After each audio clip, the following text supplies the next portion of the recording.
You're having, and that's how we want it, okay? Okay. Hello, I'm Gustel Berkowitz. I was born Gustel Scharlach in 1920 in Frankfurt, Germany. Very good. Gustel, tell me about your family and your childhood. Tell me about your parents and the members of your family. The members of my family, my younger sisters, who are all dead by now. Their names were Ruth, Margot, and Edith, all younger than me, yeah. What was the age difference between you all? About a year to 2 years. My father came back from the war, and he wanted to get a quick start on a family. So how many years separated all four girls? How many years? Well, my next sister is a year younger, and the next one is 2 years younger, and the next one is 1 year younger again. One right after another. 5 years, four girls. Yeah. What was your father's name? Max Scharlach. Tell us about Max.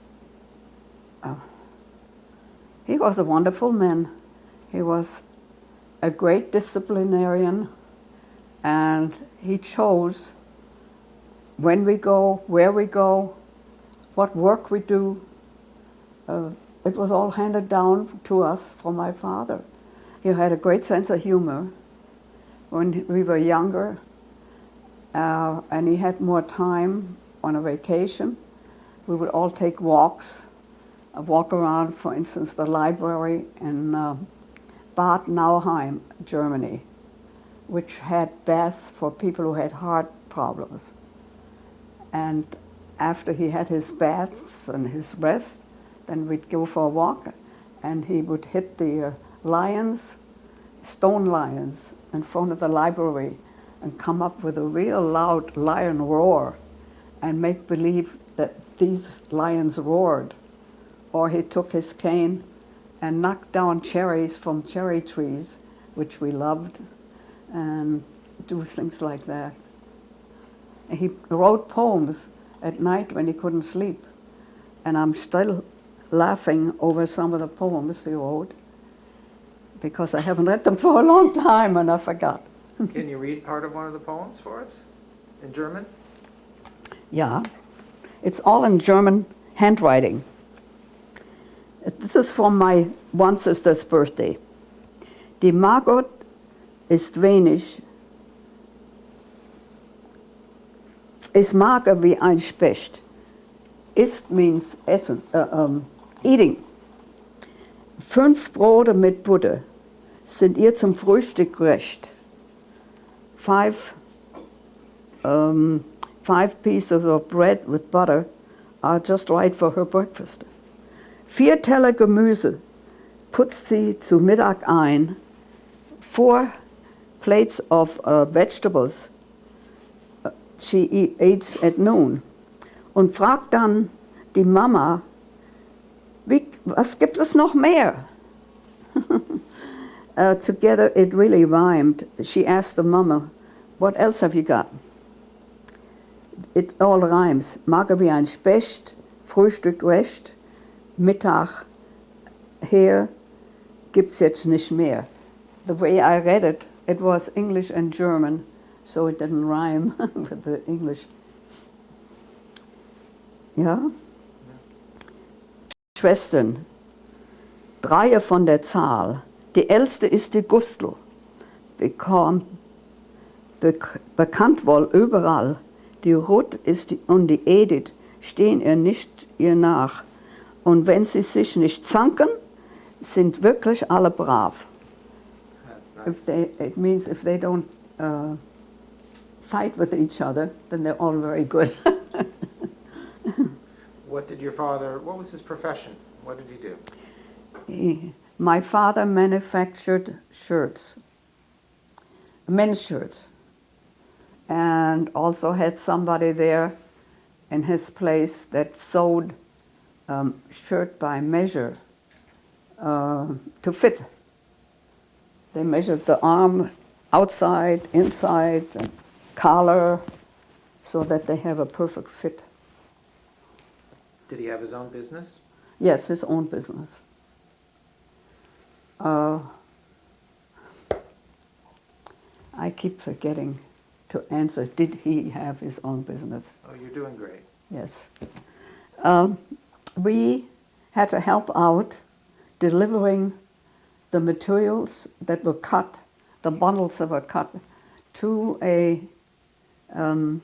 to factories that just sit and sew. When I say we, us girls, when we were old enough to ride a bike, and when Hitler was there, and we couldn't keep our employees. We couldn't keep Christian employees. So we got a Jewish girl, but that's about it. And so we girls had to help out and deliver. Now I don't ride a bicycle anymore. What was your mother's name? Recha, R-E-C-H-A, which is not known here, but in Germany it was a common name. And my granddaughter just had a baby on the 20th of January, and she named her Recha, after my mother. Mazel tov. Thank you. Tell us a little more about your mother. My mother,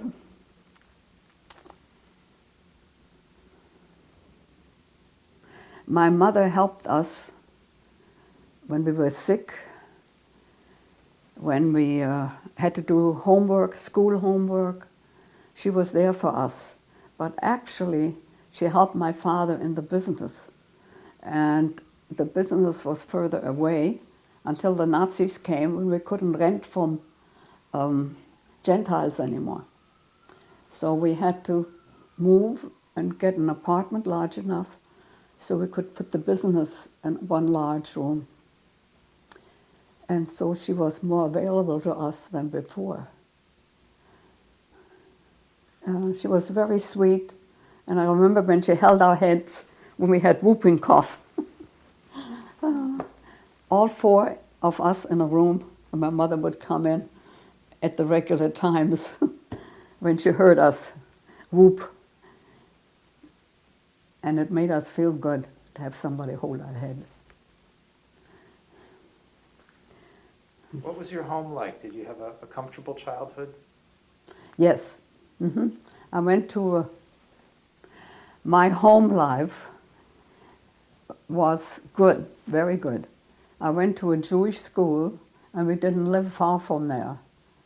It was from the Israelischen Gemeinde, and it was called the Samson Raphael Hirsch Realschule.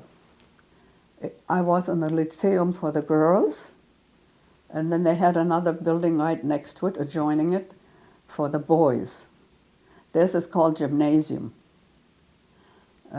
It's the same school, with a fence between us, so the boys wouldn't see the girls, and the girls wouldn't see the boys.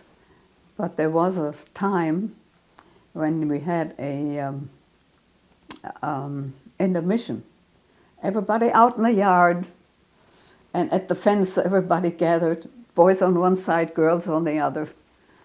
We would talk to each other or hand each other little papers. Very naughty. And both schools were Jewish schools? Yes, Orthodox schools.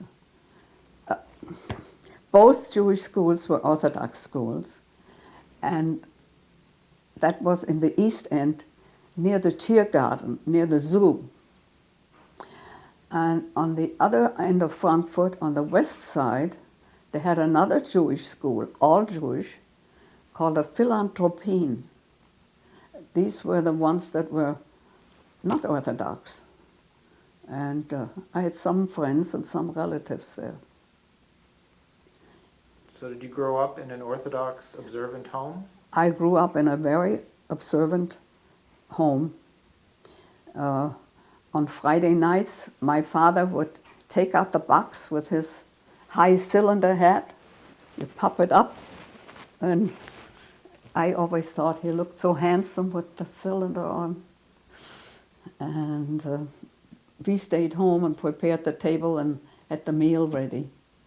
The girls didn't go to synagogue in the evening, just next morning, Shabbat morning. So your family observed Shabbat? Yes. You had to cook everything ahead of time. So Thursday is quite hectic. And Friday, you prepare it ready for Shabbat. The Shabbat meal is always cold because you couldn't keep things warm.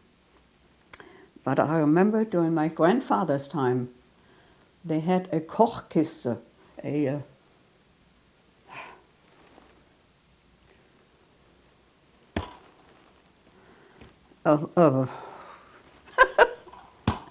hard to say in English because I don't What does it know.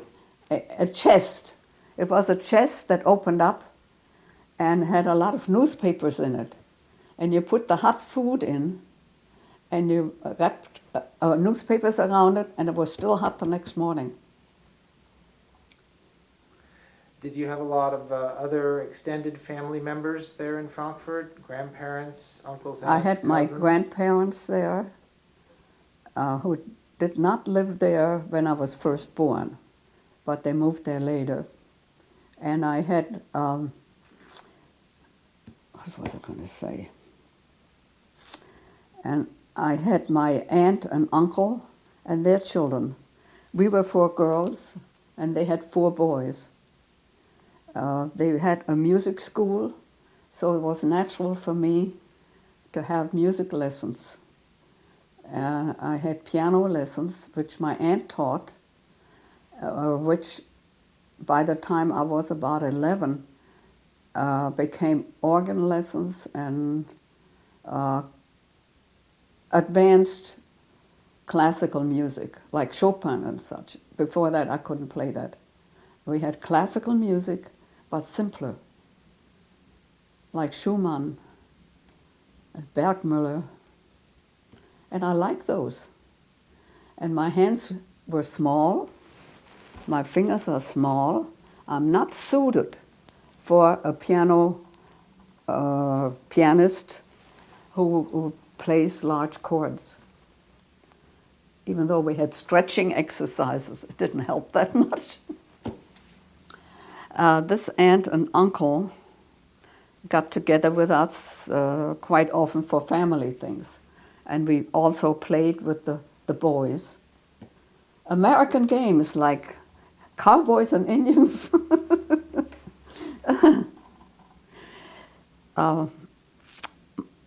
My aunt and uncle, unfortunately, had no American relatives or any other relatives in another country. So they couldn't get out during the Nazi time. And we got out because my father had a brother in the United States who had a large family. They had 9 children. And these children were all grown up already, many of them married, and they had children. So they sent us an affidavit to come to the United States, and my father didn't want to. He said, I'm a good German, why should I leave Germany? Did he serve in the military? Yes, he did, yeah. And I wanted to go back to my uncle. They had nobody, so they ended up staying in Germany, sending their youngest son with a Kindertransport to England. And it was a very sad goodbye, because they never thought they'd see their son again, and they didn't. That was the end of their music. My cousin wrote a book, and then the music stopped playing. We'll talk about the book. It was about going to concentration camp. Yeah, we'll talk about your aunt and uncle and your cousin. And they had taught me music. So I feel obliged to this day to try and play piano in their memory and in my memory, and play for this place where I live here approximately once a month as a sing-along. Tell me a little more about your father and serving in the German army. When my father left for the army, I have a picture of him with his helmet, with a peak on it, and a big bunch of flowers in his arms. Because when they left for the army, they were heroes, and they gave them flowers. I wouldn't have known that if it hadn't been for that picture. So he served in the German army in World War I? Yes, He was sent to Russia. It was extremely cold. He showed me exercises to do to keep warm, but I can't do it now. You have to jump. He got heart trouble from that. When he came back, he had a lot of heart trouble. He had to see doctors, go to hospitals. But eventually, with the baths he took in the summer in Bad Nauheim, the baths were for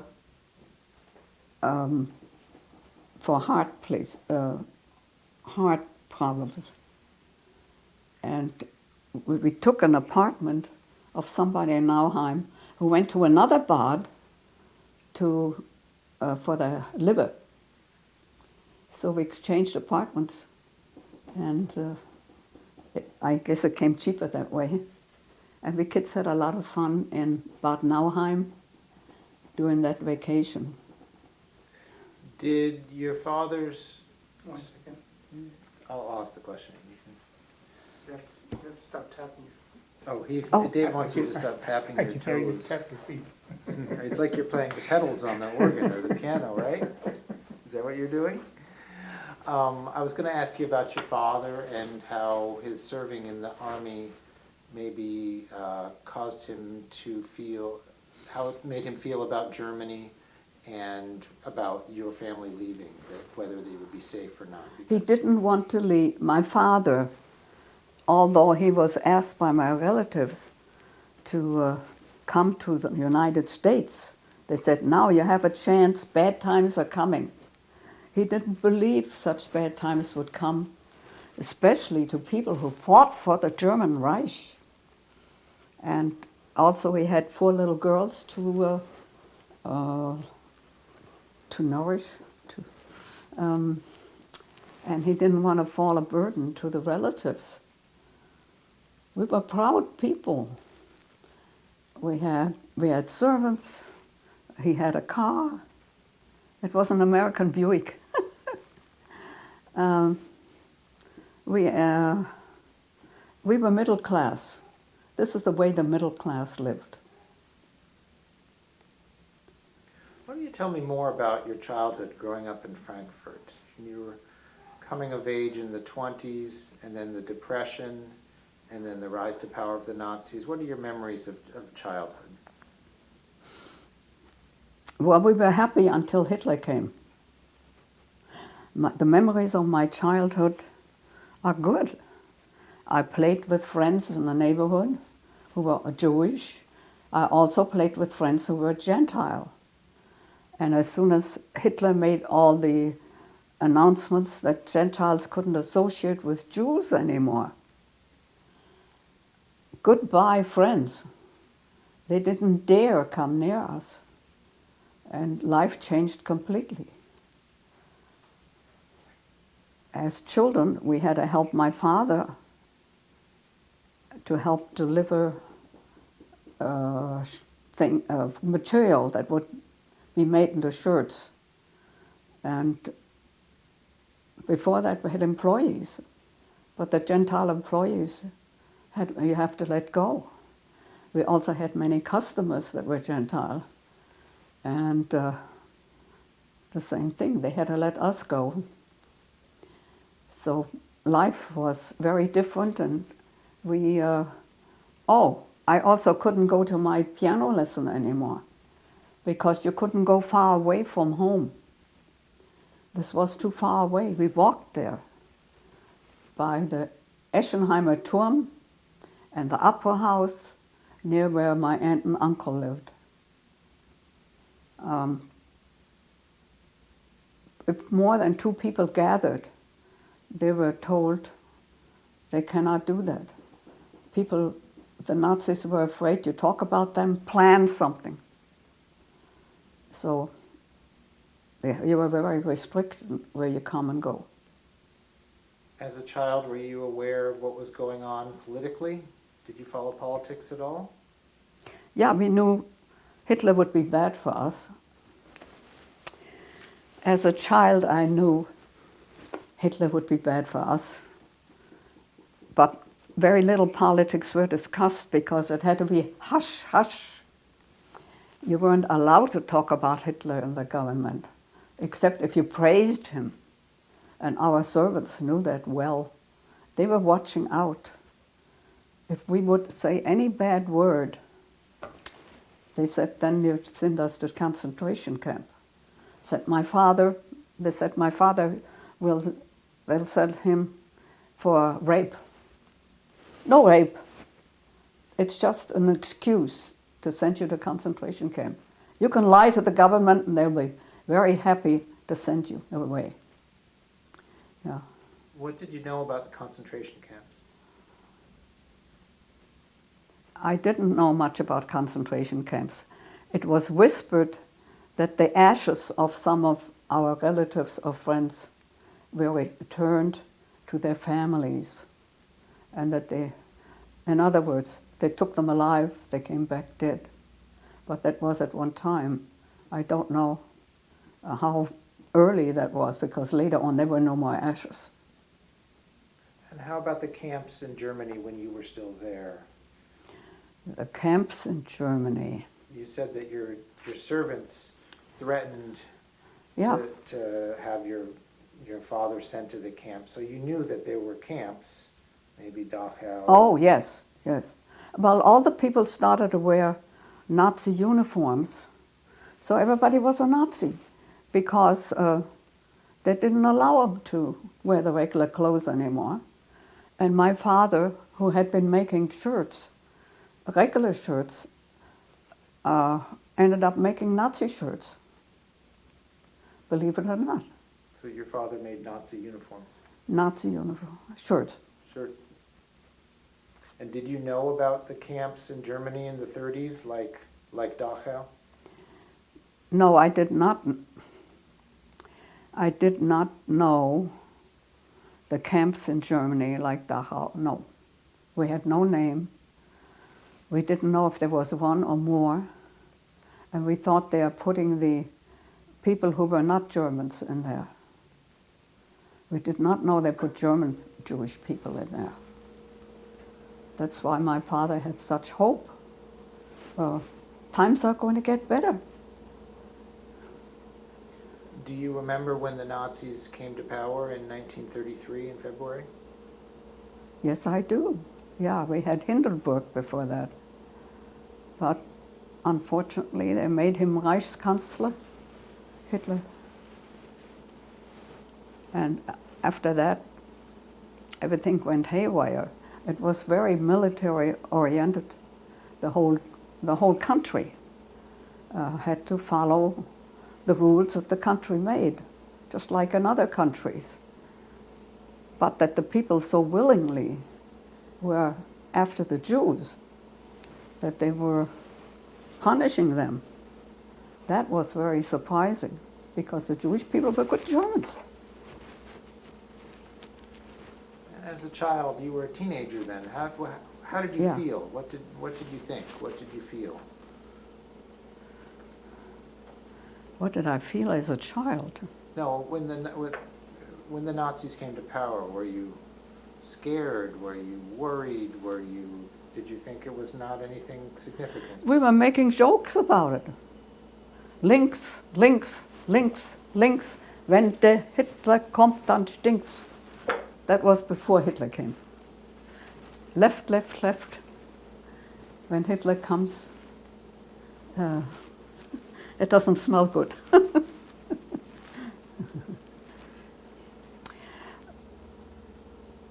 And we had to walk long ways, which we couldn't walk anymore.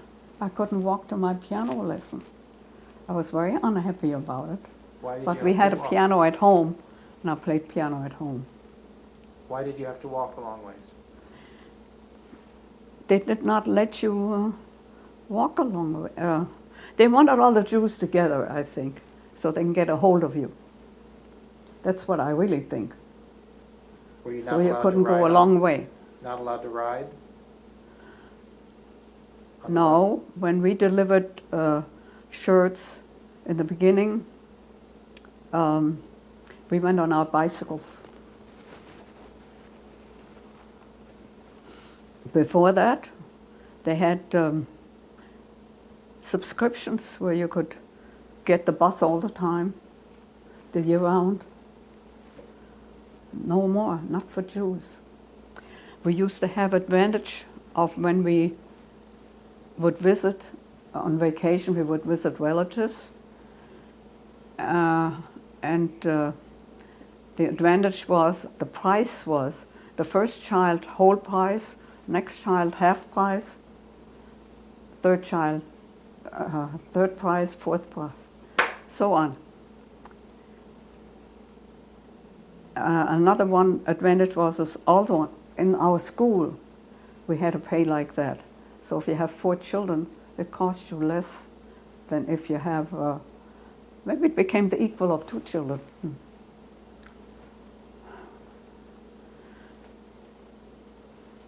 Did you often see Nazis marching in the streets or parades? Absolutely.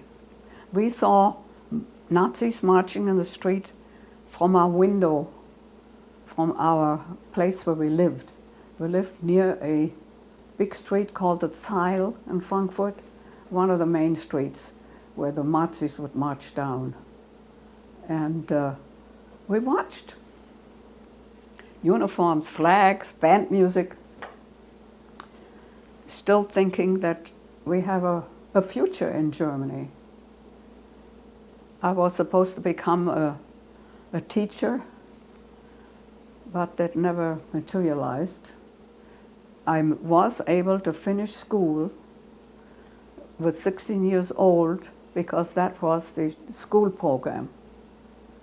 But after I came here, my relatives said, you have to go 2 more years, you have to be 18 to get a diploma.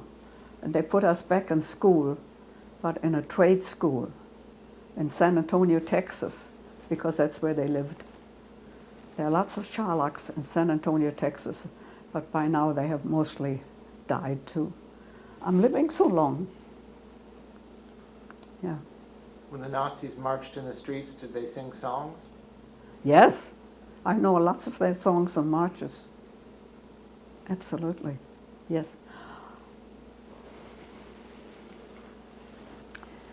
I don't keep repeating your question. It's okay. I'm sorry. It's okay, Gustel. I The just want- Nazis marched, yes, and It's I okay. know You their should songs. you should just talk freely.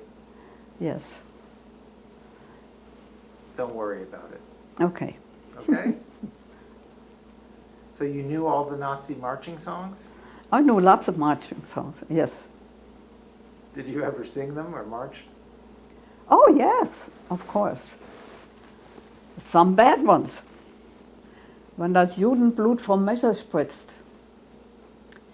Well, we still didn't believe that that's the way it's going to be. What does that mean? If the Jewish blood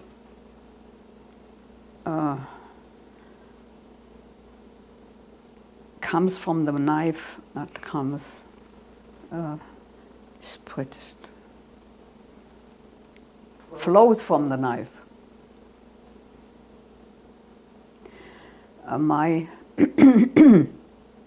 My relatives from San Antonio sent us more affidavits. They sent us a second affidavit. My father still didn't want to go. He said, things will get better. And then finally they sent a third affidavit. They said, you don't know what's going on we know in our country, but you don't know because your radio doesn't bring you those things. Only praises of Hitler, propaganda. If you were caught listening to a Gustel radio where you could hear what other countries say, then they can put you in concentration camp. Well, they just said they're going to take you away. Where was I? Yeah, somewhere bad. And with pride, we sang Deutschland, Deutschland über alles. Then later on came the Horst Wessel song, Germany over everything. Then came the Horst Wessel song with Hitler. They changed it. That our comrades walk with us in spirit. But it didn't have Jews in it. Also, die Hahne hoch, die Reihen dicht geschlossen, SA marschiert, in gleichem Schritt und Tritt. Kameraden, die Rotfront und Reaktion erschossen, marschieren mit uns in gleichen Reihen mit. They even said about the communists in there. The communists shot Germans. Was your family, your parents political at all? Did they have strong political views of one side or the other? No. My father went to a German Bund Jüdische Frontsoldaten, the club of German soldiers at the front.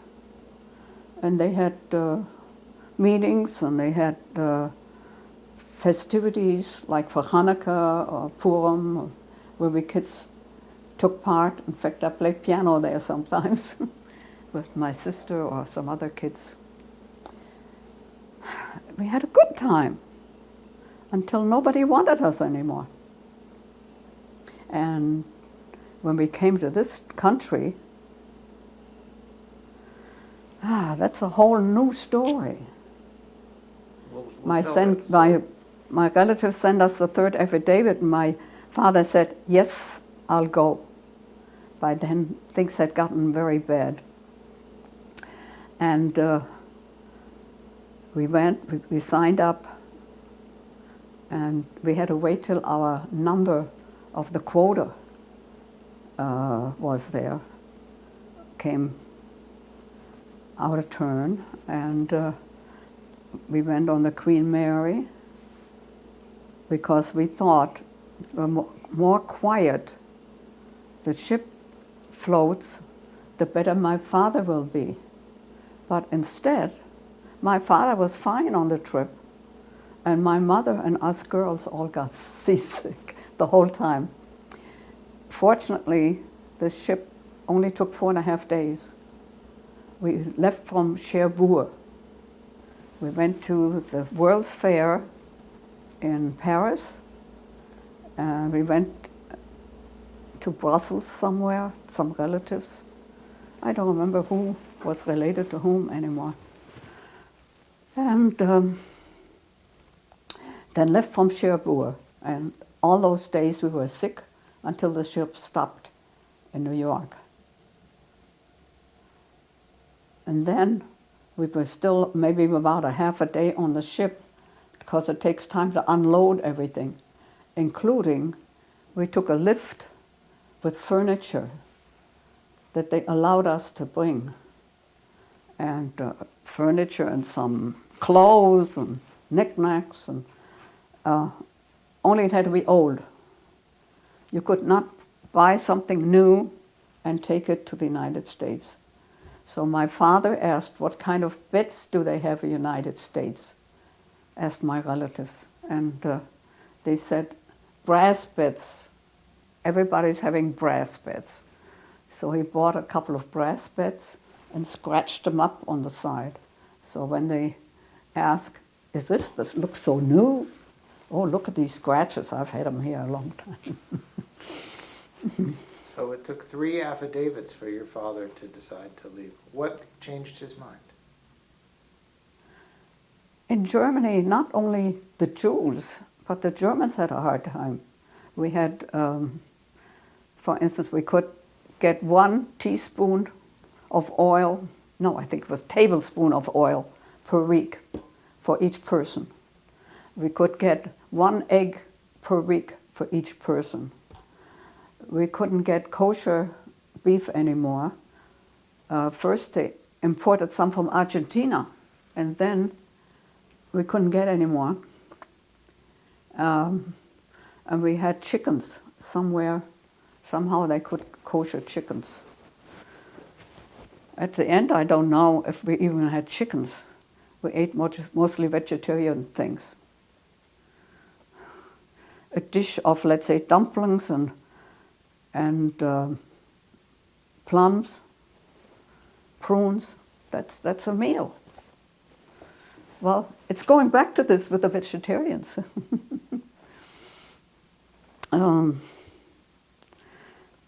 Did relations with your friends and neighbors change after the Nazis came to power? Yes. Relations with my friends and neighbors were non-existent anymore after that. They put on their Nazi uniforms and sang their Nazi songs, and all the friendships for long years were all forgotten. On our stairs, we lived on the first floor, was graffiti all the way up the stairs. I don't know who put it there, but bad Nazi graffiti about killing Jews. And you have to walk by that every day. How did that make you feel? Terrible. No, life was not the same. And I would say after I came here, it was a real change, because in Germany we had a Waschfrau, it's a laundry lady, and a maid that takes care of the cooking. And we had a girl that took care of us kids and took us out, like a nanny. And our clothes were handmade. That lady that made the men's shirts to measure, she made all our clothes too. Do you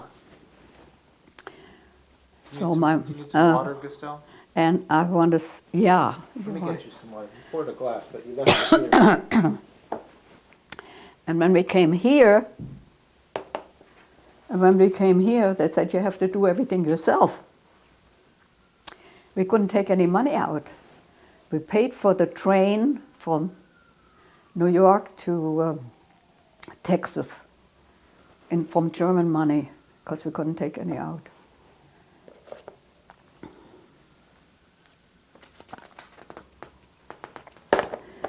And so after we came to Texas, we didn't have money, except whatever my father got for my relatives for the service he did. He became their bookkeeper for 3 stores in San Antonio.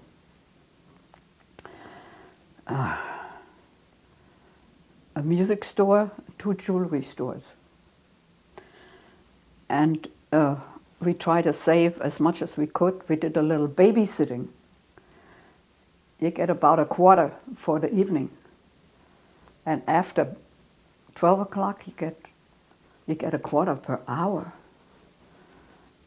But we didn't really like after 12 o'clock because we want to go to sleep too. My father sold our shoes. He bought soles at the dime store and glue, and you just glue them on. He cut our hair. We bought vegetables on Saturday nights from Piggly Wiggly, the southern grocery store, where they were going to throw them out to have fresh stuff on Monday. And we bought reduced sale bread, reduced day-old bread, they call it, which was who knows how many days old, but anyway. This is the kind of life we had to lead. saving every penny till we could get out of school and have a job and get a little more. But even jobs were not easy to get. There were several places that said, we'll take those poor little refugees, and we got a job. But the lowest kind of jobs. One of our friends was a doctor. He got a job moving equipment in a store. That's it. You could not do what you were equal to. All the education didn't help. But the English helped. In Germany, we learned, in my school, we had German, Hebrew, English, and French. And the English helped when we came here. We were not perfect English talkers. When we first came to school, they called us the bookish English. That we talk bookish English. I don't know. Can you tell me about how you had some relatives that came to live with you in Germany? Yes. We had some relatives that came to live with us in Germany. They lived in small towns and small villages where there were only 1 or 2 Jewish families. In fact, from this one town, the one family was from my father's side and the other family was from my mother's side. I think that's how they met, through some relatives. At those days, you didn't marry somebody who you fell in love with, because you didn't associate with the women didn't associate with the men, and the men didn't associate with the women if you were Orthodox. And so anyway, these relatives were known by all the villagers. These are Jews. They were friends before. It's just like us. All of a sudden they're enemies. So they came from there in our apartment, because we had a large apartment, and we put them up. Aunt, uncle, 3 cousins. Their name was Zobel. And they also came on the same boat with us to United States. And then they gave us a duplex to live in, our relatives in San Antonio. And this duplex was on one side our apartment, on the other side the Zobel apartment. So we're still put together, which is okay. They were relatives. So they also got affidavits from your family? Yes, and more families. They put all their money together that they could from the children who were growing up, who were families. So most of those families, let's say, instead of 9, maybe there were 7 children that all gave money towards this, keeping money in escrow in case we couldn't, case we got sick or something. The government doesn't want to take care of anybody until you are a citizen, which took at least 5 years. And the same goes for all the other relatives. They had to provide money for each family, leave it in escrow. So your American relatives issued affidavits and helped rescue many people? Yeah, several other families. Hugo Scharlach and his family with 3 children. And Sonia, don't remember the name, and husband. I remember these 2 extras. That's the ones I know of right now. And what happened to your father's business? You leave it. You leave your house, you leave your business. Oh, we had 2 houses in Berkowitz in Frankfurt am Main. They had Vorderhouses and they had Hinterhouses. They had front houses and back houses. And yeah, we owned 2 of them. And they had 4 floors with 2 apartments each. But we didn't live there. That was for people who were really poor, I guess. When somebody moved out, they had to gas the apartment before the next one moved in. Well, we lived in a nice apartment in Röder Bergweg, who's mentioned in this book. And first, yeah. Then we moved closer to school, which was near the zoo, and we lived in a street called Bärenstraße, which means Bear Street, which was right across from the school. Very handy. And my father had to move out of the place where he was, and so then he found an apartment where we could live and where he could have a big room. Maybe I mentioned it before, where he could do business. I'm sorry. What happened to the houses that your family owned? There was one of the renters who said she would be willing to take over. She would collect all the rents every month, and then she would send us the money. Yes. Believe it or not, she sent it for a couple of months, and then she stopped. She said there was so much damage from bombs that they need all the money for repair. In 2001, I went to Germany from Frankfurter invitation, where they invited elderly people, I would say probably from 70 to 80 on up, to come, and they paid for the airplane, Lufthansa, and they paid for 2 weeks in a Frankfurter Hof, a very well-known Frankfurt old hotel, a beautiful hotel. And they had buses, and they took us around to different places, and I was wondering why they are treating us like that. I accepted the invitation and went with and you could have a companion, your husband or your son or your daughter or whatever. And I found out they had many German speeches. My husband didn't understand a word. He's an American from Brooklyn. And in general, the idea was that they wanted us back. They gave us books, magazines. I have a whole row of books here from Germany, what they gave us. And they wanted us to settle back in Germany again. Yes, they wanted the Jews back. And they had not only that year, for years before, they had already the same invitations.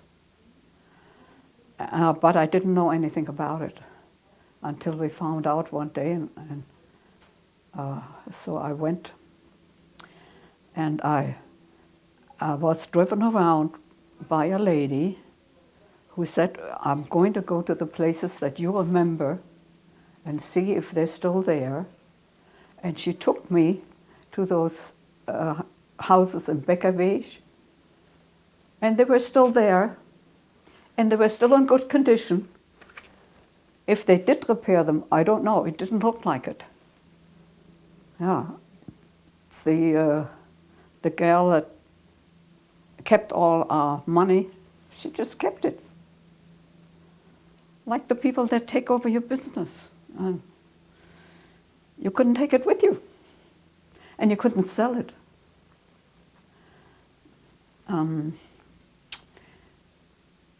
Our business at first was taken over by a Jewish girl, Jewish lady that worked for us after we got no more Gentiles.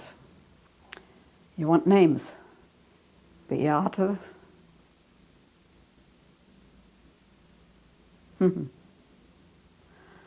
Forgot the last name. And she took over the business. She had been helping my father as assistant. But she was Jewish too. So one day, goodbye Beate. She and her boyfriend came to New York. And that's all I know. no more business. Did your family ever make a claim on the houses? Yes, and also, but because my father was in the German army, there was some, and he died, there was some widow's money. And we didn't get as much as the Germans did, but it was some money. My mother got every month. We didn't. What happened with the claim on the houses? Nothing. You don't get the houses back. You don't get. They get a certain amount here. This is the money you get each month, and it helped. Yeah, it helped on our way up the ladder. I thought you had told me that the Germans had claimed that the houses had been destroyed. Yeah, this lady said the houses were destroyed. They had bomb damage, but they were still there. This is what I found out for myself. So they just lied to us. Sure, they had. I saw places at that time where houses were destroyed, and the house where we had lived in, with the beautiful apartments, was destroyed. That wasn't there anymore. But what I still found there, I went in that neighborhood and I looked, was a chestnut tree that we used to get chestnuts from, not eating chestnuts, poisoned chestnuts. We used to collect them when a wind blows and all the chestnuts come falling down. And we collected them and brought them to Mouson, M-O-U-S-O-N factory, where they made soap. And they paid us maybe a penny or two a pound, something like that. And us children were so happy with that. And we recognized the tree. It was still there. A chestnut was on the floor. And I said, oh, I'm going to keep that. And just as I was bending down, my brother-in-law, who was with us over there, said, oh, there's a chestnut. He stepped on it. He didn't know my history of the chestnut, which I was going to keep as a souvenir.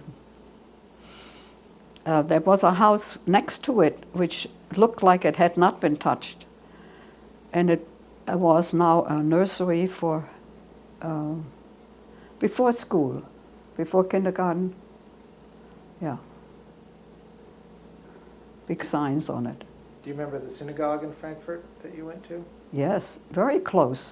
Tell us about it. I would say it's about a couple of blocks. The synagogue was a synagogue of Frankfurter Jüdische Gesellschaft. They didn't even have another name that I know of. Can you see parts of the synagogue in the back? I don't know. It's very hard to see because there's so many people in. Describe your memories of the synagogue, of going to the synagogue. Beautiful. The women had to go upstairs because this was the Orthodox synagogue, and the men were downstairs. And upstairs was also a wardrobe where you take off your coats and a lady collects them. And also in that room where the wardrobe was, a large room. We children went when the rabbi had a sermon. All the children went out, and somebody came out and told us sermon is over, and we all came back in again. It was very beautiful. On the altar in front, on the curtain, above it, there's the altar with the Torahs in it, and above it said, Da Yisleimi Ani Omed. Know before whom you stand. And the synagogue part with the Al-Memor, with the podium, was in the middle, not at the end. At the end are the Torahs, and then they bring it to the podium. Oh, I'm sorry. And that's where they read from. And where the women were, there was a little, like a fence, little fence. And you could look through that and see the men and see the Torahs and hear everything. But they couldn't see us because we were high above them. And they couldn't look through the partial fence. And after synagogue, everybody gathered. This is after synagogue. They're going home.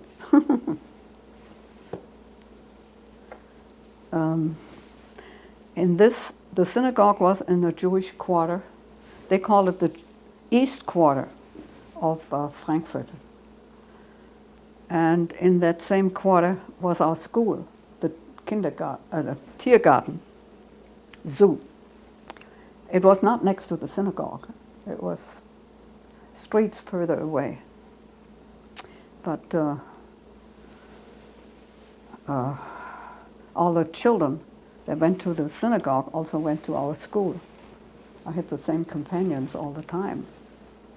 So I felt very safe and very cared for.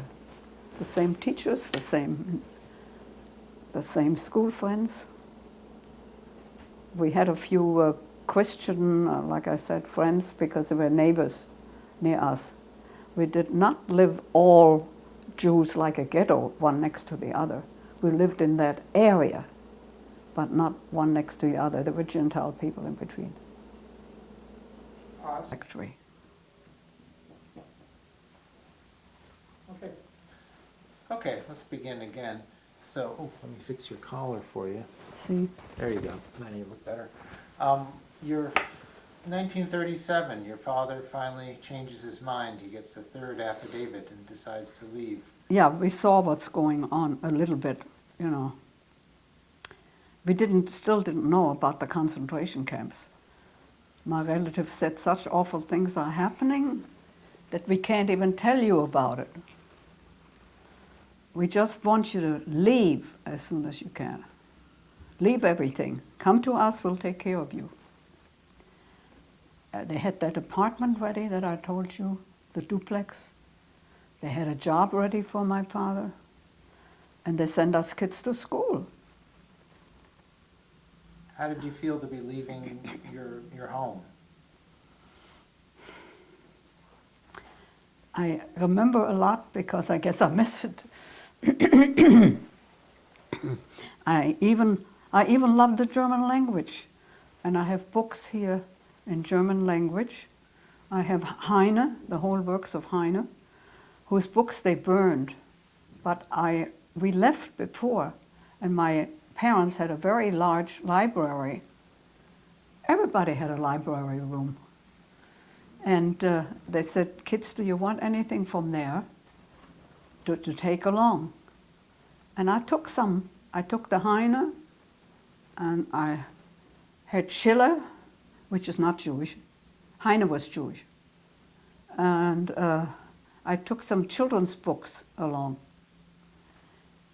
I gave several books away already to my children. Although they can't read German, they can see the illustrations. And I still have a couple here. And from time, and this is all written, yeah, this is all written in German. I have to look, because I read German equally as well as English. So this one my daughter bought me when she visited Germany with her family. She wanted to see where I come from. And she went to the places that I had described. And this is part of columns, huge columns, from a big synagogue. But when I came in 2001, and the government paid for us to come there, one of the places, of course, I went to was where the synagogue was. No more synagogue, nothing. All they had was a bench and with a plaque. Here stood the former religious synagogue, which was destroyed by the Nazis, not accepting that it's German now. You know, Nazis, like a separate group. It's not them. And the only thing that was left was a little Morgan Dovet made of glass. I don't know, they had that there. That's all. And like I said, I went to the neighborhood to my former place. I have many beautiful memories, festivities, being invited to my teacher's wedding. That was really something, a lady wedding. The teachers weren't allowed to marry, so you had to give up teaching if you got married. Yeah. So it's a big decision. Were you sad? This was part of our religious school rule about married. Has nothing to do with Germany. I'm going to move this microphone because the wire's being pulled. Both here.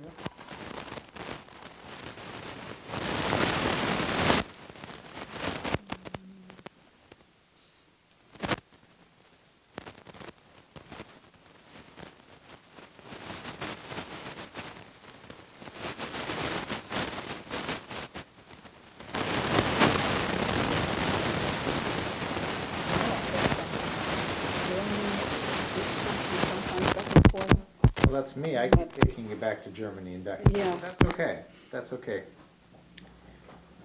Can you give me just a second to readjust the audio? So we'll keep talking here. So Say hello again. go ahead. Oh, I should talk? Yeah. Yeah, good. You're doing great. Okay. Okay. So were you sad when you're sad to be leaving Germany? Yes. Yes, we were, because you don't know what you're heading for. Even though you go to America, what we had played as kids in Germany was cowboys and Indians. That's America. We didn't really know much about this country, except that our relatives from America came to visit us once in a while, once in a few years. And then we got to know them, you see, aunts, uncles, cousins. So we were not complete strangers when we came here. But the country was strange to us. I can tell you many things that seemed to upset me, but that was here, not there. In Germany, I was used to everything. Everything was fine, except the Hitler time. Yeah, the Hitler time when they took all our privileges away from us. After I finished school in Germany, we still had time before we would be called on our quota number. So meanwhile, our parents have to figure out what to do with me and my other sisters. They sent me and the next sister, just a year apart, to a recuperation home where the head of it was a nurse that was their friend. And they'd send us to work in the kitchen where they needed extra help. We had to be the stirrers and the decorators of the cake and so on. And at the same time, you learn some cooking. But the cooking didn't help much because they cooked for me, let's say they cooked for 50 people. From that, I don't learn how to cook by myself. The portions are too large. And my sister and I, in the evenings, we were free. Well, the guests used to gather together and have a little social time. There was a room, there was a piano. And so I asked the sister whether I could play some piano. And she said, sure, go ahead.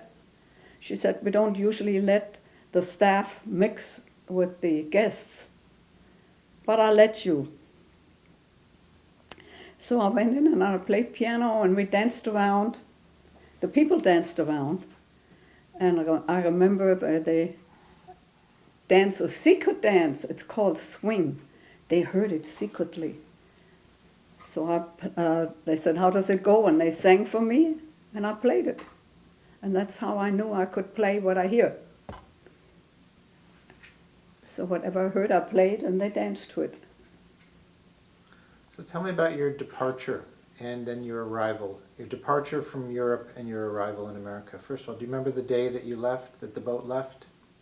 No, I remember that in November, I just read it, that the 1st I arrived.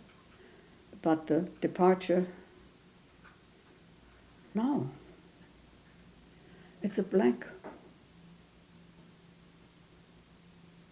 Isn't that strange? Maybe it felt so bad I don't want to remember it. Yeah, we had to say goodbye to our grandfather.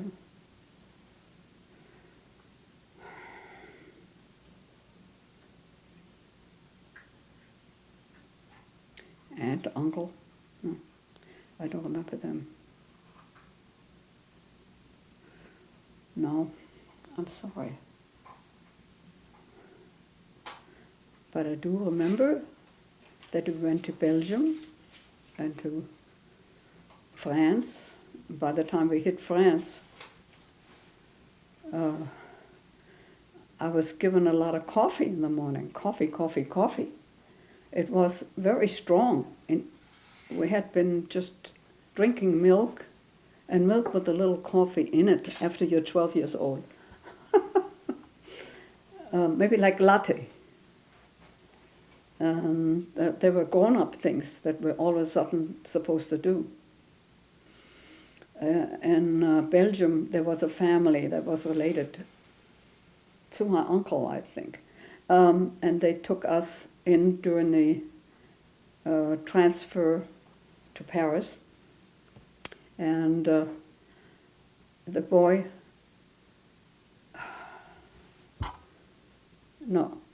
in Brussels I remember that people in cafes and restaurants were taking out little tissue papers. You know what they had in it? Diamonds. They took it out of their pocket. Diamonds. And they had a diamond trade there in Antwerp. And I was very surprised. In Germany, everything was under lock and seal. Even our furniture all had locks. You wouldn't have a desk like that without locks. You wouldn't have a refrigerator without locks. Everything had locks and fences around it. Everything had fences around it. That had nothing to do with the Nazis. That's the Germans. They were very careful. They didn't trust each other. You didn't trust your servants. Yeah, our house had a fence in Germany, and like the others, and you had a mailbox, and you had a roll box where you put fresh rolls. The bakery delivered them in the morning. And like they delivered milk. You could start your morning with the milk and the rolls. And then we had a big mulberry tree.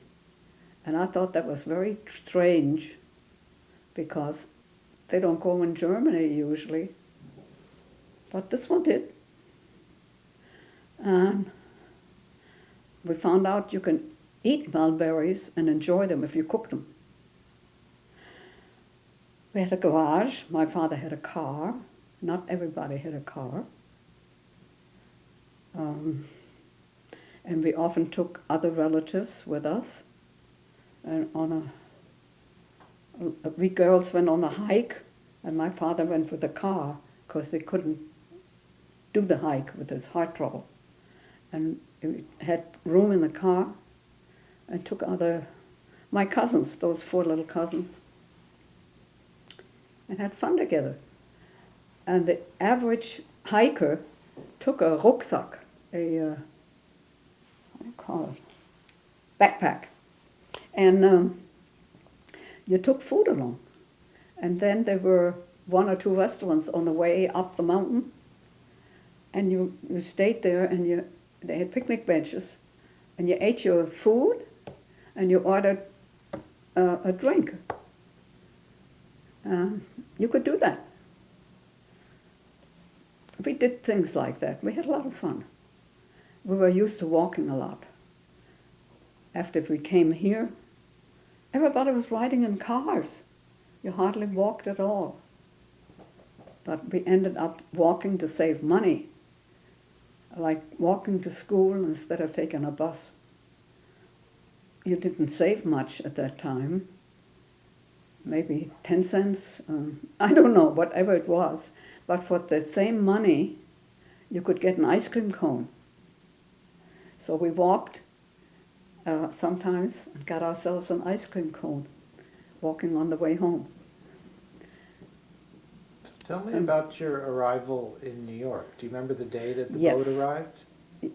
Yeah, the boat arrived November 1st in New York, and Ellis Island.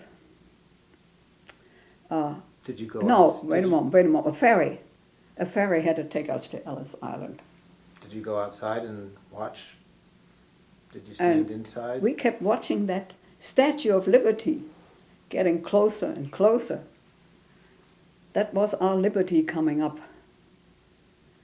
And on the ship, they had dances after dinner. And my parents bought me my first long dress, evening dress, so I could dance. And I didn't know how to dance. They just thought that was necessary for the ship.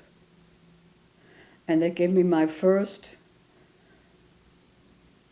Dauerwelle. I guess it's a first permanent. So I would have waves in the hair. I had straight hair. And we met somebody on the boat who was in the rich class, first class. How did we meet? I don't know. There were certain places where you were together, maybe the dancing and all that. He was from Winnipeg, Canada, and he said, I'm going to show you first class. Then I saw the difference. Their silken bedspreads, their beautiful curtains, and the things that they could do that you don't get to do in the tourist class. But on the boat we were sick all the time. We were seasick. And one time I heard little tap-taps, and I said, what is that? And I asked the cabin boy, what makes that noise? And they said, oh, that's the rats from the kitchen. That's on the Queen Mary. In those days, they said, your room is close to the kitchen. Mm-hmm. Okay, no more said. They came in and they sprayed and they, I think they sprayed cockroaches, for cockroaches and things. We didn't know those things existed. But in Germany they had lice and fleas. So if an apartment got emptied, they treated it for lice and fleas, that you get into a brand new clean apartment. Anyway, the coffee, too strong. The food, couldn't eat it. They had wonderful menus. We lived on tea and crackers, and I think apples, all those days. And when we arrived, then they put my father with us. He came from the hospital. They put him in the Ellis Island Hospital because of his heart condition. And the doctors didn't come out. Maybe I told you that last time. Tell me again. Doctor couldn't come out with a ferry. It wasn't running because they had voting day. Elections. election day. And then they said, we're going to put you in detention camp. That's my mother and us girls, while he was in the hospital. So we didn't see each other. But anyway, after my father came out, and we could come out of detention camp, then we could go to the judge that examined our knowledge of English and the government and things like that. And we studied very hard before, trying to learn as much English as we could. We didn't know what they're going to ask us. But we passed the exam. And and my father, who had that rest while he was in the hospital, got a good report. His EKG came out wonderful. And so they let him in. Until then, we didn't realize we were all on one affidavit. And if my father had been declared sick, heart trouble, with heart trouble, then we would all have to go back to Germany. That was a real turning point. While we were in this detention camp, did anybody ever tell you about the detention camp? No. No.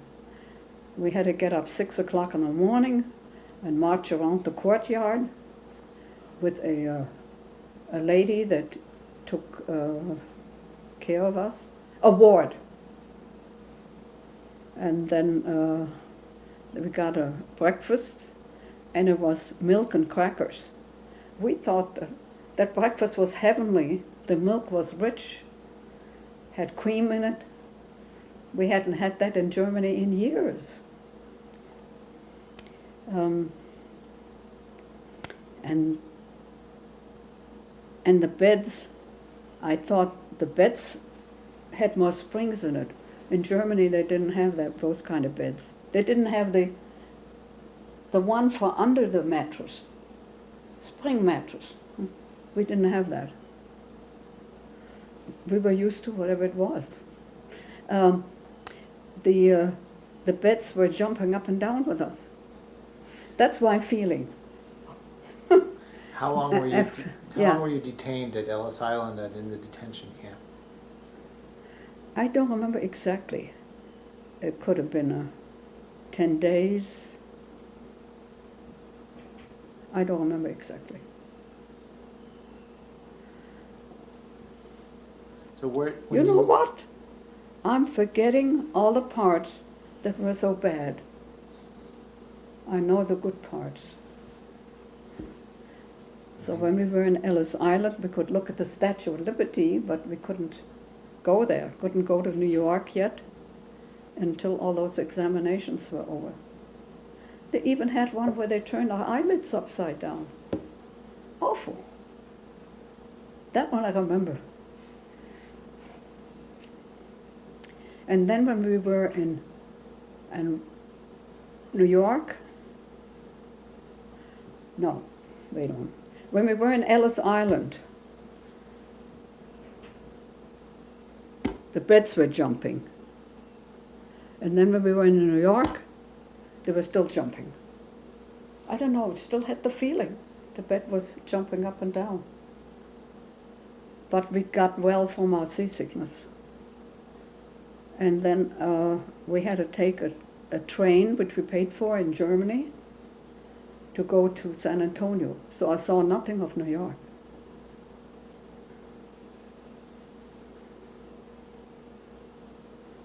And when we were in the train, we took food along. My mother, I don't know, saw a nearest grocery store or something, took some food along. And then, when we were in St. Louis, on the way to San Antonio, we were running out of bread. So she went in the store, and she wanted to buy bread. And with their Southern accent, And with my mother's pronunciation of English, they couldn't understand each other. She said, I want some bread. And they said, they didn't understand. Bread. We don't have a good R. Finally said, oh, I know what you want, potatoes. Anyway, we got bread, we went back on the train, and we continued to San Antonio, where our relatives took over from there, at least for a little while, for maybe a month, to get us acquainted. Then came an American party. The ladies from a club, a Jewish club, said they're going to give a party for the little refugees. That's what they call us, the little refugees. Guess what it was? I thought, I wonder what they're going to bring us. Maybe ice cream? You know what they brought? A tray full of glasses with water in it. That was so special. And then we realized we were second-class citizens. They didn't want to get to know us. They didn't want to talk to us. Some had relatives that had been to Poland or Russia or Lithuania or some other place. And they said the German Jews didn't treat them right, and therefore they're not going to treat us right. I came into an enemy country. It took a long time. I think the first time I got better acquainted was we went to the synagogue. They accepted us. And in the synagogue I met some children my age. And one of them said, why don't you come visit me sometime? Come see me sometime.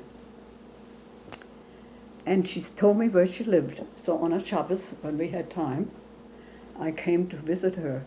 She was so surprised. She said, oh, yeah, I see you're here.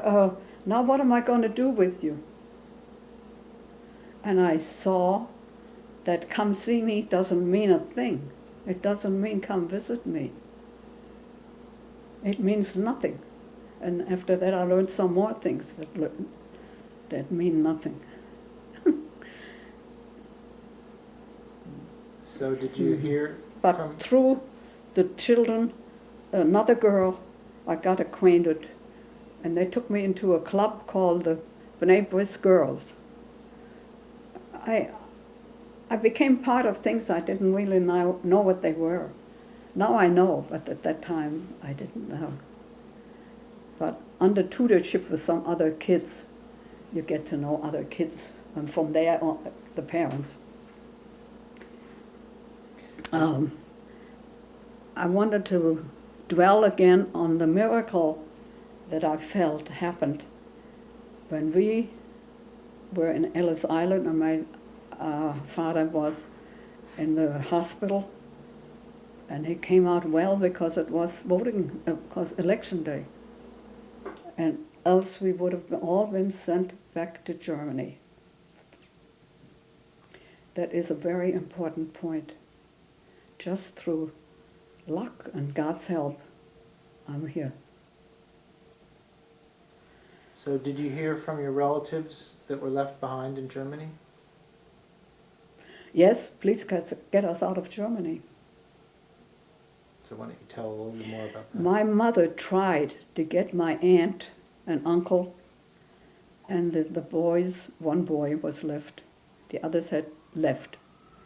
The one with the Kindertransport, and one went to Israel, and one went to South America. He went to Argentina. And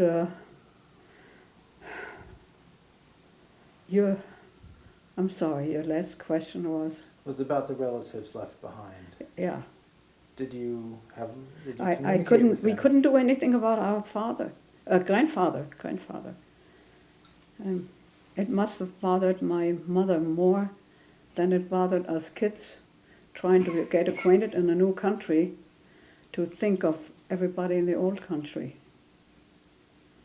But we had a very heart-rending goodbye with our grandfather. Yeah, my mother tried very hard to get the aunt and uncle and a boy here. But you had to have, if you didn't have a blood relative, you had to have a job ready for you that no American wants. And my uncle, being an opera and singing and organ and piano teacher, thought maybe there's somebody that they can use. And they said, no, they have enough music teachers. They don't need him. So he couldn't get out of Germany. The same with my aunt, my music teacher. So they couldn't get out. And did you get letters from them? And that's what he meant. My cousin meant, and then the music stopped playing. Because up until then, they were playing. My uncle was almost blind. That's him. Mm. Yeah. So did you receive letters, many And letters he had the from, four from boys. them? Yes, we received letters and we wrote letters. And my aunt, even for my birthday, it must have been the next year, December 38, sent me a box of German cookies. It arrived, and they were delicious. And I love the German cookies. And I thought we still have hope getting them here. But we didn't. The cookies made it. She didn't. Do you remember reading about Kristallnacht? Yes, in 38. We were there a year before. December 38, yeah. And we said, why did that Greenspan kill? We didn't understand. Gustel, will you tell me the story of this Kiddush Cup? Yeah. I had an aunt on my husband's side. I married into a family that had originally come from Germany too, but he was born here. He had an aunt who lived near Berlin in a small town, and they were taken away, but before they were taken away, she could see neighbors were taken away, other people were taken away. So she buried her silver, the spoons, forks, Kiddush cup. We had a $50 cup. It's about this tall too. Has little flags on it. I don't have it anymore. We gave it to my daughter. And a little opening door where you put in your cinnamon and your clove and your good-smelling spices, a spice box. And from her. And we had, this is what she gave me.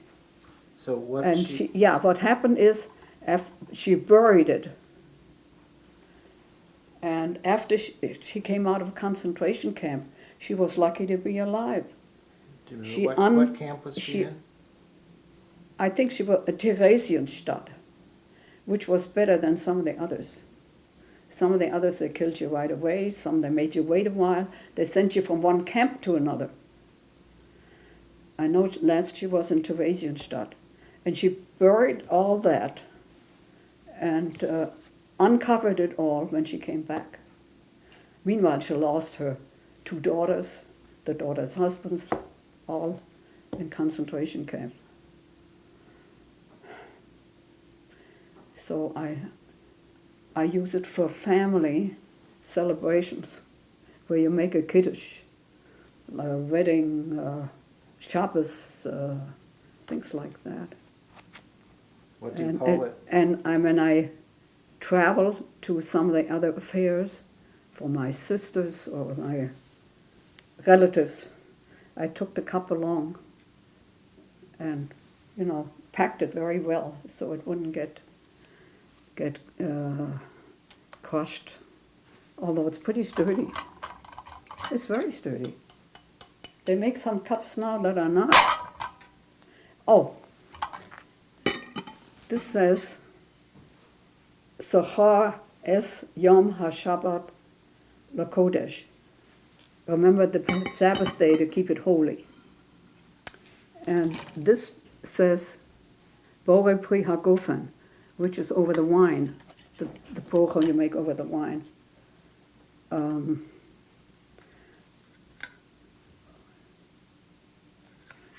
This was brought to me when my in-laws went to Israel. And they said, oh, this Kiddush cup didn't have a plate, so we'll buy her a plate. When they got there, this plate not only had the same designs, they got to me exactly, and it fit. Again, like a miracle. In here are some pictures. My cousin wrote it after he came out with a Kindertransport to Israel. England. I'm sorry. Once in a while something goes wrong. I used the wrong word. And I have a picture here, whether you're interested or not. It's very small. That's when we lived in San Antonio, my mother and my sisters. And my father had died meanwhile. After all, he did have heart trouble. Yeah. And the book, I don't know if I had any of my father in a uniform. I have another one of my father in a uniform with the flowers, but it's not in this book. And I didn't get it out ahead of time, and I don't know if I can find it. We can find it later, and if you find it next Oh, week, uh-huh. we can take a scan Okay. of it. So that's fine. Don't worry That's about fine. Uh-huh. that. Gustel, and so your grandfather and your grandmother who were left behind, what happened to No them? grandmother, she had died already. Mhm. He lived in a floor above us, in the same building that we lived, and because we took care of him.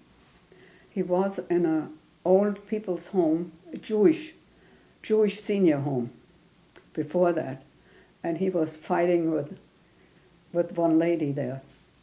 I don't mean physically, but I may not have. The people often argued. They argued. He said, I don't like that lady. I don't want to be here. I'd rather be with you. So my parents took him out and put him above us, gave him his favorite cane. He needed a cane. And when he wanted something, he knocked on the floor. And then we knew he needed something. We could hear it.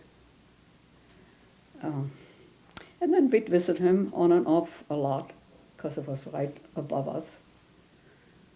He had pictures of the Kaiser. He had a snuff box with the Kaiser's picture. He valued that. The Germans used to honor their blue bloods, just like they do in England, the Queen. So he had Kaiser things around him.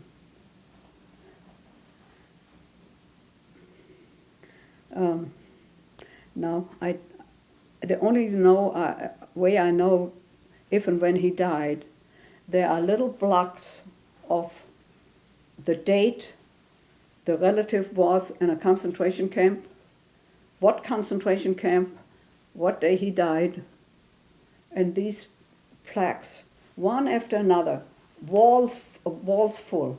At the Berkowitz, oh, I can spell some of these things for you. A synagogue, Boerne. That's another Orthodox synagogue. My grandfather used to go there. He lived close to that synagogue before he lived with us. And they have a wall instead of the synagogue, which was destroyed. And on the wall they have these little plaques, but they're pretty small, one next to the other. All these people that they knew of from Frankfurt in concentration camp. I don't have a picture of that. But my cousin, the one that wrote the book, he did research on it. And he went there and he found the place where my grandfather had the plaque, and other people in his family had the plaque. And he found the cemetery. Yeah, my grandfather died from natural causes, from old age. And he was buried in a cemetery there. And he has the place where he was buried, and I visited there when I was in Frankfurt, when they showed me places that I wanted to see. What did it feel like going back to Germany after so many years?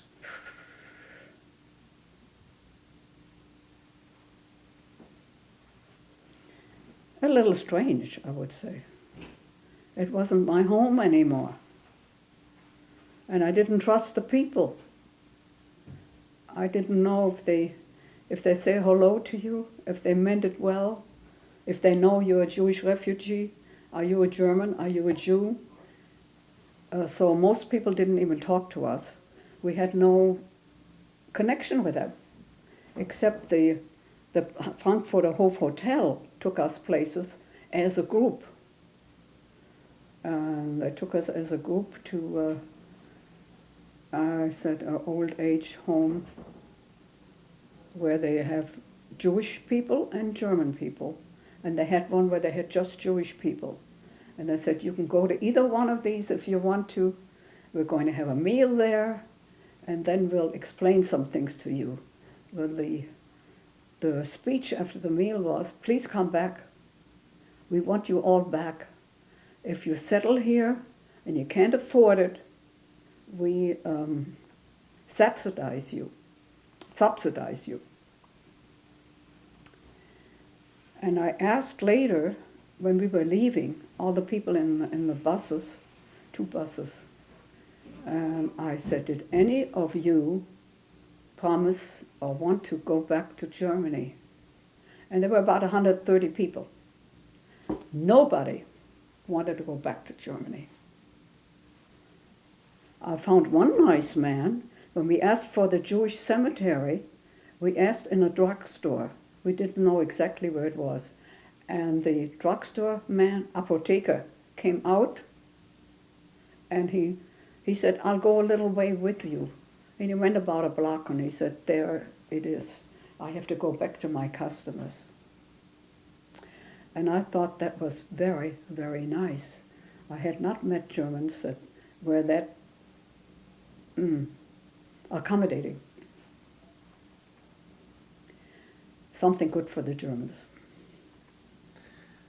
Then in this country, we had friends that were German, and they were not Jewish. And we had them as friends, but we never quite trusted them. And one day we were in their house, and they showed us a picture book, a photo book. And sure enough, there's the picture of him with the Nazi uniform and doing this, doing that, Nazi stuff. And I could never trust him again. And a girl, I had a girlfriend whose father trained dogs to bite the Jews when they were at railroad stations and things like that. He had trained them. And he cried to me. He said, I didn't really mean that. You're my friend, you're Jewish, but I didn't really mean to train dogs for that. It was the Nazi time, and you have to understand. And his daughter was our friend. She was younger than me when she came here. So she really didn't know that much about the United States or the Nazis. But after she came here, she said, how could we be like that? I don't understand it. I'm sure my friends weren't Nazis.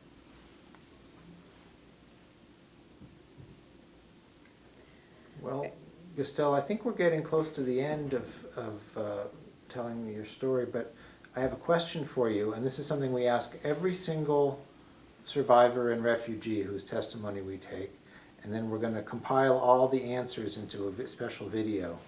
And so I'm going to ask you a question, and I'd just like you to answer it. What advice do you have for young people today? I gave my German passport to my grandchildren who said they wanted a job, and it could be in different countries that were accepted by German countries. Switzerland, Germany, I forgot what other, maybe France even, I don't know. At that time, they didn't get along well. But they said if they can prove that I came from German background, that they get a chance at the job by making their passport like you could have a Canadian and American passport, a duplicate passport, or Israel and America. They got a passport like that they could go to the other countries and get a job there. None of them did. What else? So, wait a moment. how about this? Why don't we think about it for a second before you answer? And that's if you were to have a message, not just to your grandchildren, but to all young people about the world, about life, about what you've experienced and what you would give them advice. If you were to summarize that, what advice would you have for young people? No more wars.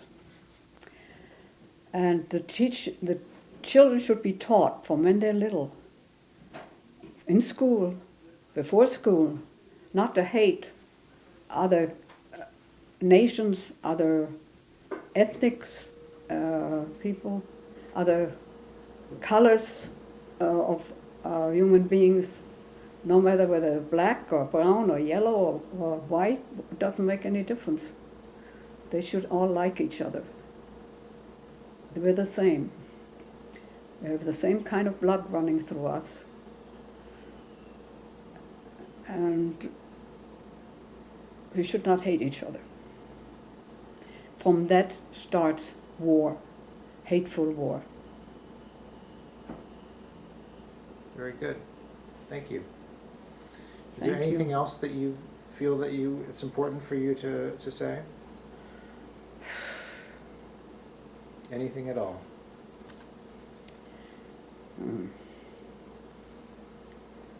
Well, it doesn't just come to my mind like that.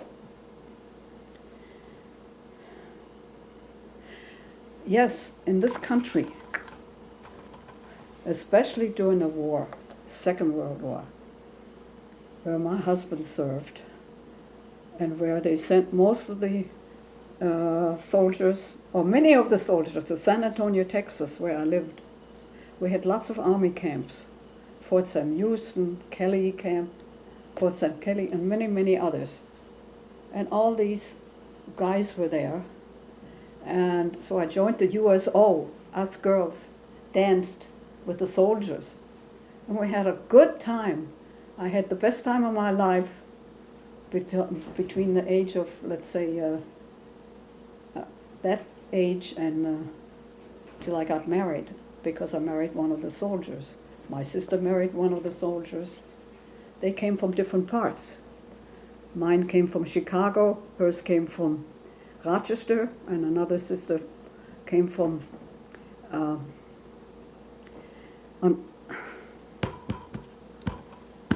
I'm sorry,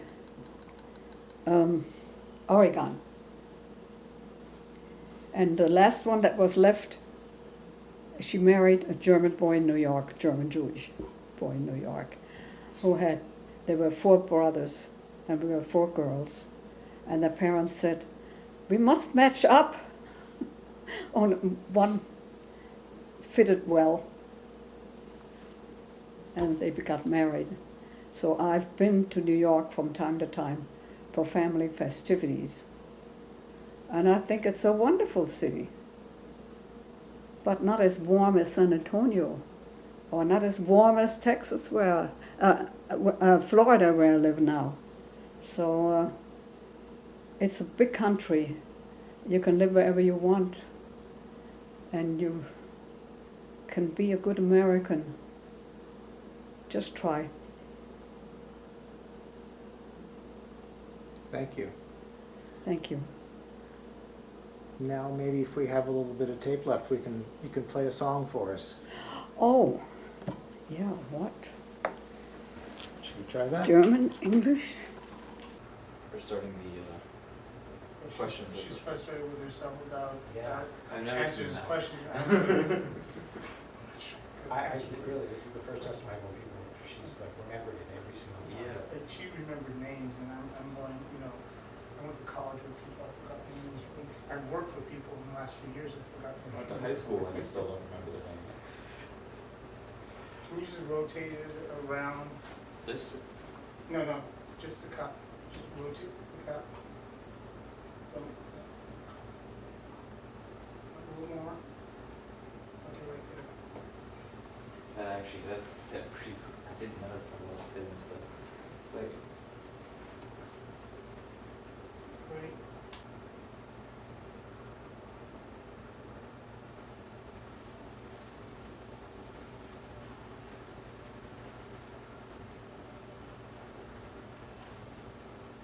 Do these pages with my hand so big? Don't worry.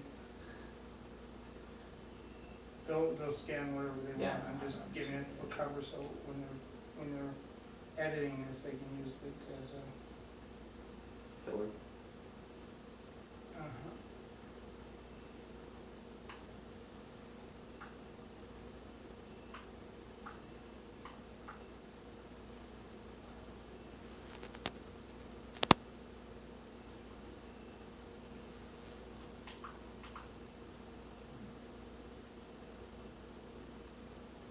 Don't wiggle, I go? don't shake, don't breathe.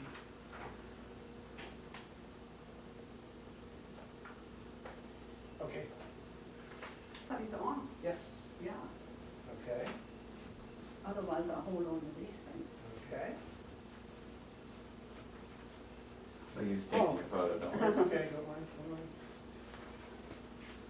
Let me take these. So important to you. I was brought up with it. But he only played very seldom.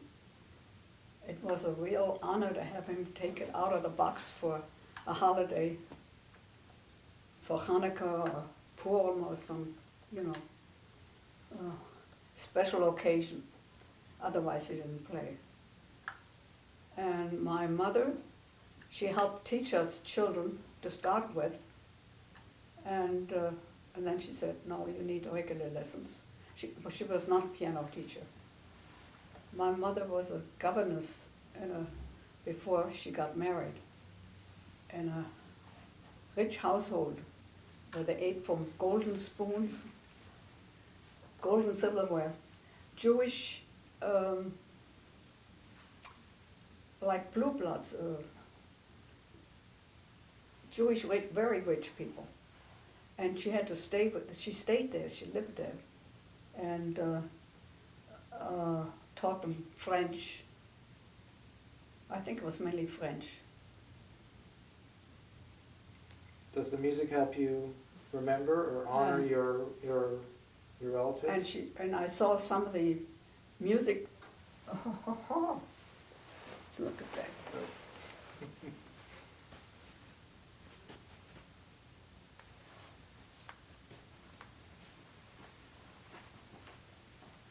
You see this? I still got music from way back. Those are some of my old German music. Because music has been with me all my life. In school, we were in the choir, in the Jewish school, and sang not only Jewish songs, but German, a lot of German songs.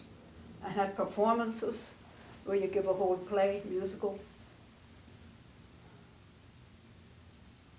They weren't called musicals then. Oh, this is.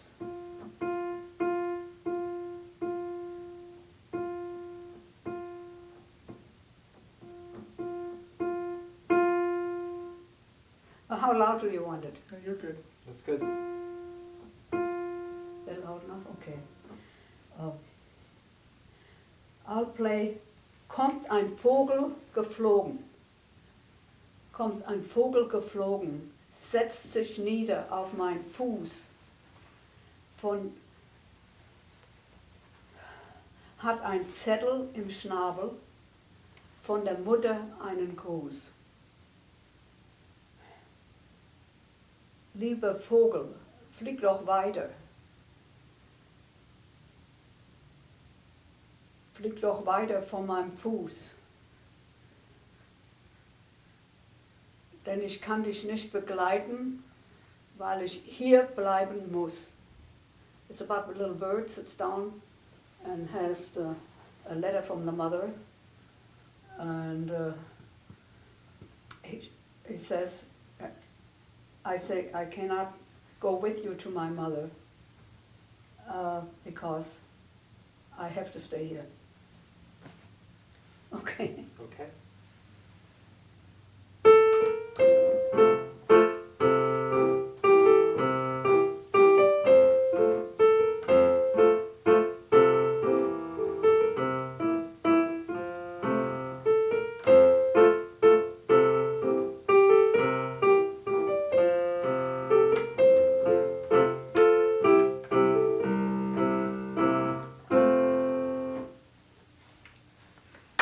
Did you sing it along? Something American?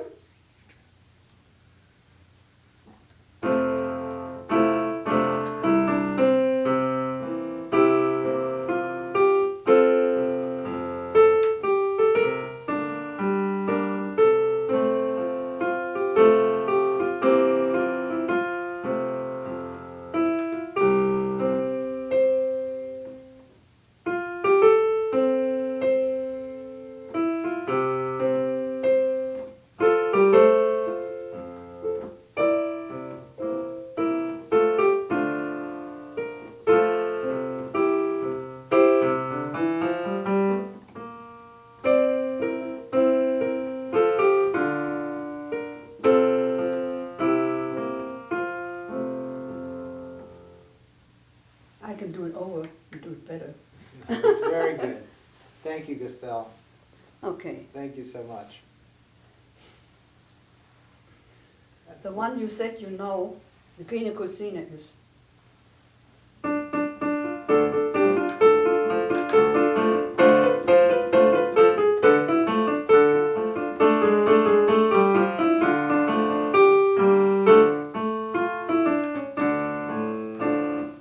You said you know that one.